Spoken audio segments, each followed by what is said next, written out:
Une aire marine éducative est une zone du littoral gérée par des élèves de CM1, CM2 et leurs enseignants.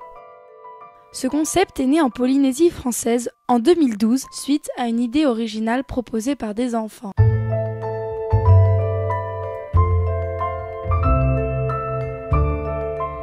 Il permet aux écoliers de s'approprier un petit bout du littoral et de réfléchir à sa gestion pour le protéger. Aujourd'hui, plus de 100 projets d'AME existent en France et sur les territoires d'outre-mer.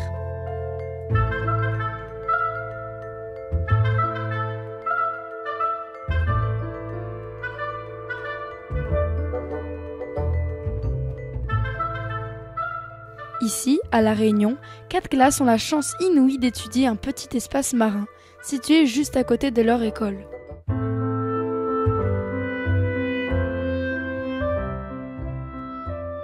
Les enfants vont déjà en parler à leur famille, à leur entourage, et c'est aussi les citoyens de demain, donc c'est ceux qui vont gérer la planète de demain, donc c'est vraiment important de les sensibiliser et de les former justement à cette gestion des aires protégées. Pendant 1 an, nous allons étudier notre lagon, notre plage, comprendre leur fonctionnement, leur utilité. L'importance de la faune et de la flore, l'impact des déchets sur l'environnement sont quelques-uns des nombreux sujets que nous allons découvrir.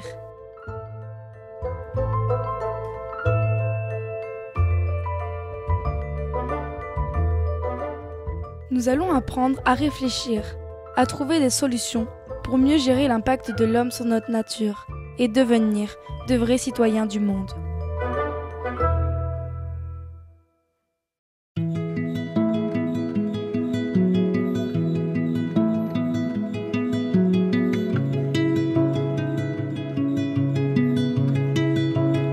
Il y en a qui savent pas super bien nager, c'est ça?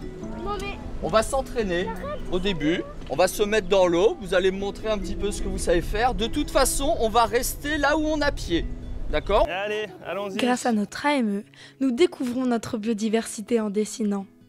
Pourquoi cette activité?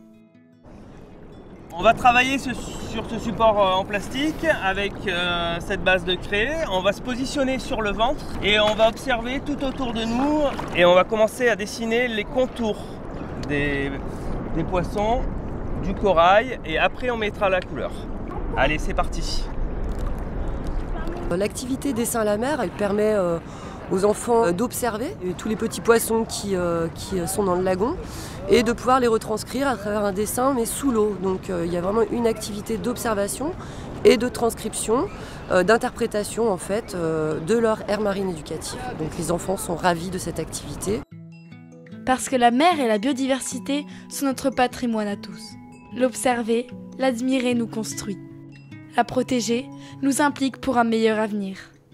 On va pas souvent à la mer, on met notre tête sous l'eau pour savoir s'il y a des poissons qu'on connaît, s'il y a des poissons qu'on connaît pas. Je me suis éloignée des autres et je suis partie dans mon petit coin et j'ai trouvé des idoles des morts. Ensuite je me suis dit bon je vais rester dans cet endroit et puis j'ai trouvé plein d'autres poissons et je les ai dessinés. J'ai vu des demoiselles, une holoturie, un idole de mort. Et ça, je crois que c'est un poisson chirurgien. Moi, si tu avais un message à dire, c'était quoi? Protéger notre lagon et surveiller ce qu'il y a sous l'eau aussi. Et faites attention et polluez pas la planète.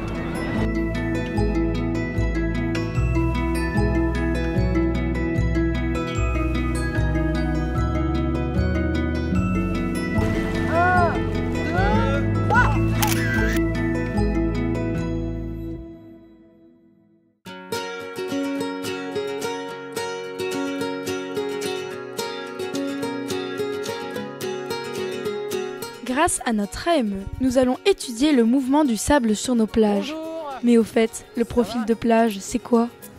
Bonjour les enfants. Bienvenue sur votre aire marine éducative. Alors là, on est juste à côté de l'école de la Souris Blanche. Donc l'aire marine éducative, elle a été définie ici, sur ce site, par les enfants qui ont souhaité vraiment protéger cette partie du lagon et cette partie de plage. Donc ça, c'est des coraux morts, c'est leur squelette. Est-ce que vous avez un squelette, vous? Oui. Il est où votre squelette? À l'intérieur de votre corps. Eh bien, les coraux, c'est le contraire. C'est eux qui vivent dans leur squelette. Les petits polypes. Les petits animaux minuscules. C'est qui a fabriqué tout ce sable? La mer. La mer. Expliquez-moi alors, comment elle fait la mer? Tiens un coup. courant, il y a l'eau qui vient, les coraux sont emportés et il y en a qui se tapent. Voilà, exactement. Quand la mer est forte, elle va casser naturellement des coraux et elle va les taper et au fur et à mesure, ça va fabriquer du sable. Regardez un morceau de corail comme ça. Vous savez combien de temps il faut pour que ça devienne du sable? Non. Non, Un million. non, peut-être pas 1 million. Non. 1000 ans. Il faut siècle. non, 10 siècles. Il faut 1000 ans. La force des houles, le mouvement des marées permettent de former le sable, élément indispensable pour les animaux marins, mais aussi pour structurer notre plage. Donc là, on va étudier un profil de plage pour voir d'année en année l'évolution de la plage, savoir si la plage est en train de s'éroder ou bien la plage, au contraire, est en train de s'engraisser, de devenir de plus en plus importante. Donc on fait un travail de géographe ce matin avec les enfants. Oh, 20 cm, 20 cm. La plage est une zone fragile. Elle constitue un écosystème à part entière qui contribue au bon équilibre de notre littoral. Son évolution dans le temps nous permettra de mieux la comprendre pour mieux la protéger.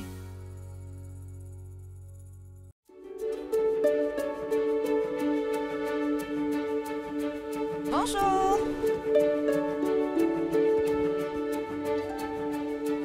Grâce à notre AME, nous découvrons l'eau douce. Mais pourquoi la préserver? Donc ici, on va faire un petit atelier sur le cycle de l'eau. On va voir que l'eau, c'est très important. À La Réunion, on consomme 205 litres d'eau par jour par habitant. 205 litres d'eau, ça veut dire 205 bouteilles d'1 litre. Vous imaginez la quantité d'eau qu'on utilise par jour? Première étape, le cycle de l'eau. Nous comprenons que tout est lié. Le soleil réchauffe l'eau de mer qui s'évapore dans le ciel. Les nuages se forment, s'alourdissent et se transforment en pluie.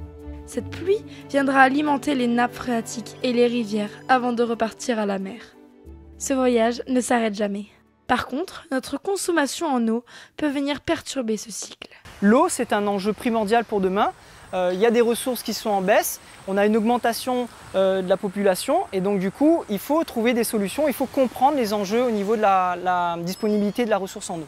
Moi j'aime bien cet atelier parce que déjà c'est en dehors de l'école, donc on n'est pas assis sur une chaise et en train de travailler dans des cahiers. Moi j'aime bien cet atelier parce que ça nous a appris le cycle de la vie de l'eau et c'est bien, comme ça on saura qu'est-ce qu'il faut faire plus tard. On se rend compte comme l'eau est rare, comme on doit vraiment la préserver et qu'il ne faut pas la gaspiller. Deuxième étape, la composition de l'eau et le monde de l'infiniment petit. L'eau c'est important, l'eau c'est la vie. Elle est nécessaire à des micro-organismes, elle nous est nécessaire à nous, donc c'est important d'en prendre soin, de faire attention à cette eau, parce qu'une eau de bonne qualité, c'est bon pour tout le monde en fait, pour que tout l'écosystème, toute la vie puisse continuer à grandir correctement. Nous dépendons tous de l'eau, l'homme, la nature, les animaux. À nous de la protéger.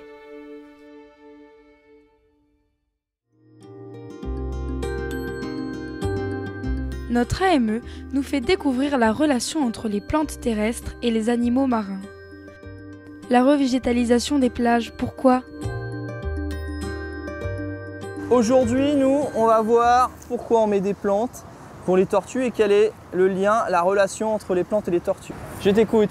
Il faut mettre des plantes sur la plage pour que ça attire les tortues.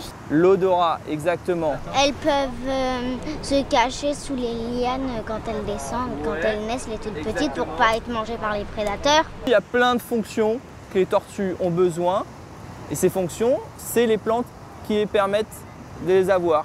D'accord ? Donc si elles sont placées sur la plage, ça donne un espace favorable à la tortue pour venir pondre. Elle a besoin de ces plantes-là. Après un long voyage, les tortues reviennent sur leur plage de naissance. Elles ont besoin de retrouver un environnement familier pour pondre leurs œufs. Ce qui est intéressant là, sur votre AME, c'est qu'on va essayer d'améliorer ce secteur pour que vous puissiez en profiter et pourquoi pas que la tortue puisse venir pondre un petit peu plus loin sur un secteur favorable. D'accord ? Donc ça c'est important tout ce travail-là. Donc je vais vous demander de les replacer dans l'ordre qui vous semble le plus juste, de la mer vers la montagne. Allez, c'est parti.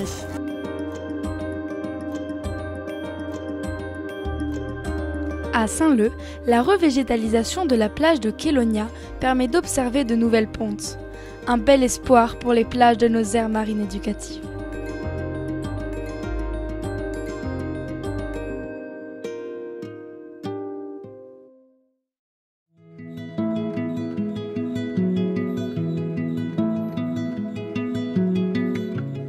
Notre AME nous fait découvrir notre patrimoine culturel lié à la mer.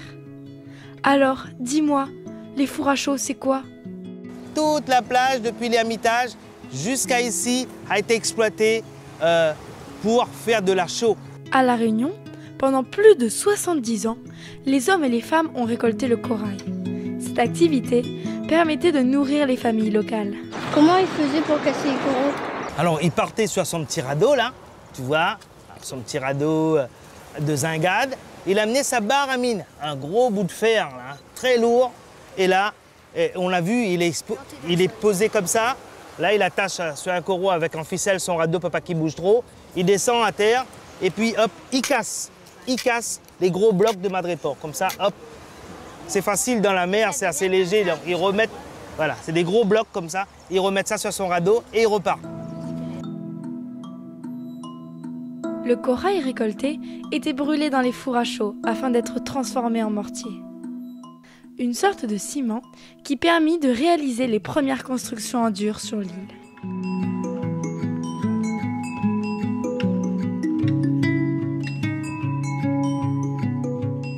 On met du bois, des coraux, à chaque fois comme ça. Bois, coraux, et on allume en dessous. 24 heures sur 24, ça marchait, en fait. Donc les gens se relayaient. Il y avait des équipes du matin, du midi et du soir pour faire marcher ce four à chaud là. Dans les années 1900, Saint-Leu possède 9 fours à chaud. De nombreux ponts, des églises, encore visibles aujourd'hui, sont des véritables témoins du passé. Les meilleures productions donnaient jusqu'à 8 tonnes de chaux par jour. En 1969, la récolte des coraux est interdite. Les fours cessent progressivement, jusqu'à épuisement des stocks. D'après vous, à force d'exploiter les coraux à coups de barmine, ces gros blocs de madrépore, qu'est-ce que, au niveau de l'environnement, a pu arriver? Les coraux, comme on les connaît aussi dans la mer, ils ne pouvaient plus se reproduire parce qu'il n'y en avait plus assez. Aussi, quand par exemple on les prenait dans la mer, on détruisait l'habitat des poissons en même temps en fait. Les erreurs du passé ne se jugent pas. Désormais, il est important de protéger nos coraux, habitat indispensable des poissons.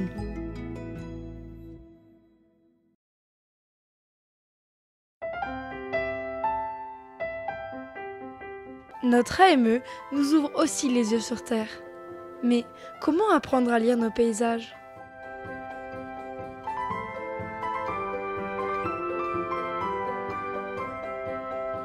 Bonjour les enfants. Alors ensemble nous avons vu une initiation à l'art du dessin sous l'eau et cette fois-ci je vais vous proposer une randonnée croquis. Cette initiation c'est pour vous permettre de comprendre encore un peu mieux notre environnement et pouvoir se sensibiliser au mieux, mais par l'art du dessin. Alors là, on est sur l'activité qui s'appelle Rando Croquis avec Frédéric Martin qui va les initier à l'observation déjà de leur environnement. Donc ça va observer les éléments forts, notamment la végétation, peut-être des activités terrestres, de baignade, de promenade. Pour être attaché à son environnement et souhaiter le préserver, il faut connaître effectivement cette identité. Les paysages sont emblématiques, ils font partie de notre histoire. Apprenons à aimer la nature et préservons notre patrimoine marin. Ce que je trouve intéressant, c'est qu'on est dans un nouveau décor et qu'on n'est pas toujours dans la classe. J'aime beaucoup dessiner parce qu'en fait, ça nous rappelle notre ère marine éducative. Et ce que je trouve intéressant, c'est que à la base, tu dessines l'arbre qui est en présent en ce moment et peut-être que dans le futur, ce sera plus le même. Tu apprends finalement à voir, à vraiment observer ce que tu vois. Donc c'est très intéressant et surtout tu apprends aussi un peu à t'exprimer en dessinant. Donc moi je trouve ça très amusant pour ça.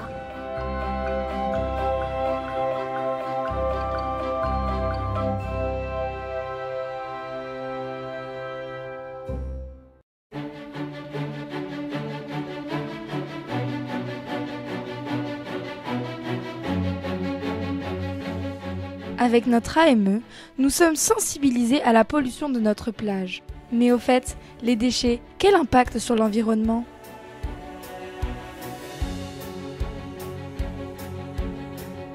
Vous savez quel va être notre atelier là maintenant ? Oui. C'est l'atelier déchets. Ok, donc on va aller ramasser des déchets sur la plage. D'accord. Pourquoi c'est pas bien les déchets sur la plage ? Les animaux ils croient que c'est de la nourriture, du coup comme le plastique et du coup ils les mangent. Des fois ça peut faire...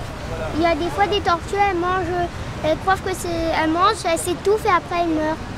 Donc on va ramasser dans des zones bien définies qui font 5 mètres sur 5 mètres. Vous savez combien ça fait 5 mètres sur 5 mètres ? 10 mètres. Ça, 5 fois 5.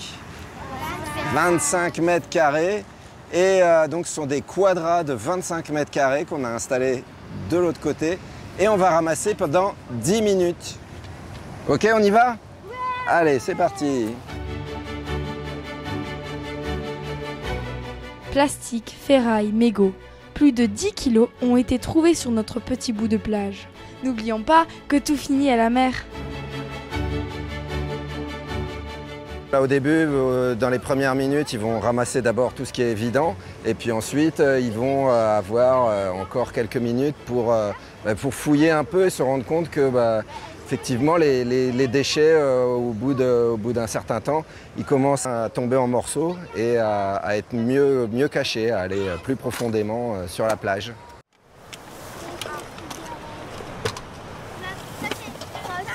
On n'a pas le droit de mettre des déchets partout parce que ça pollue toute la plage. Quand on a des déchets, on les ramène chez soi. C'est n'importe quoi de jeter des déchets par terre alors qu'il y a des poubelles. Les déchets sur les plages, c'est l'affaire de tous. Changeons nos habitudes.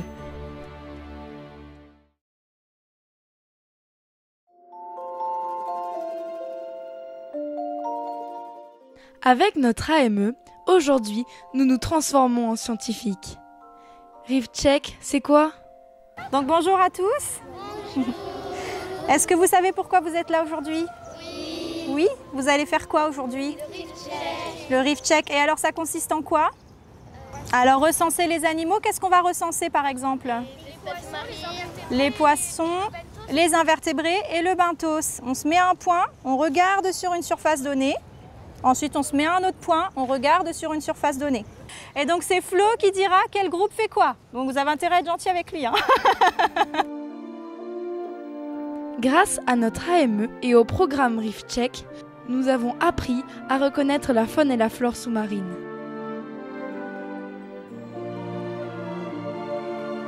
Notre mission, comptabiliser les animaux et les coraux rencontrés le long d'un ruban gradué. Alors Reef Check, c'est un programme mondial de surveillance de l'état de santé des récifs qui est fait de manière citoyenne, c'est-à-dire par des gens qui ne sont pas des scientifiques. Et ça concerne tout le monde de 7 à 77 ans. Et on sait très bien aujourd'hui que l'une des actions les plus importantes, c'est de le faire sur les jeunes entre 10 et 12 ans, dans la mesure où c'est à cet âge-là qu'ils vont s'approprier le plus aujourd'hui la protection de l'environnement et puis mettre en application la protection du récif corallien. Nos relevés sont notés sur des fiches et archivés.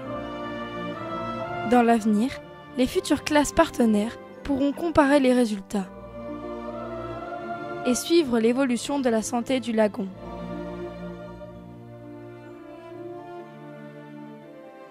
Comprendre notre récif, c'est apprendre à l'aimer et à le protéger, car sans biodiversité, pas d'humanité.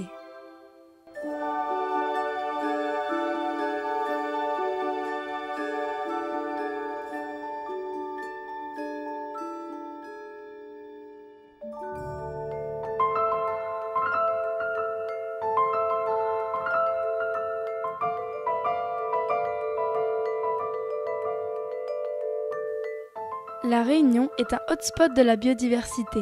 C'est un endroit unique.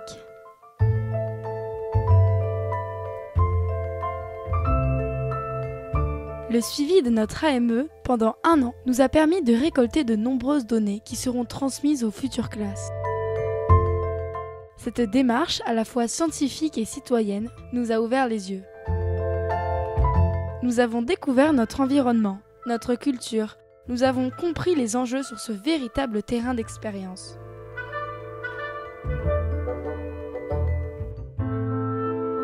L'aboutissement nous permet de créer le Conseil des enfants pour la mer. Un état des lieux que nous présenterons dans nos mairies, afin de proposer de nouvelles actions pour préserver notre patrimoine marin.